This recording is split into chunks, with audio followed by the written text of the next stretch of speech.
good morning mga idol guys. Morning po. September 24. Ito po ang aking niluto. Meron po tayong mga prutas, mga saging, at rambutan, lansones, at meron po tayong sinigang na bangus. At may gulay po tayo na may kasamang atay ng manok at dilis, tuyo.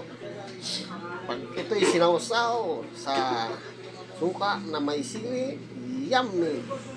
Ito, meron po tayong pangkuan, leche plan. Maraming salamat po sa inyong lahat, sa inyong pagtangkilik. Salamat at mag-subscribe po kayo. Huwag niyong kalilimutan and follow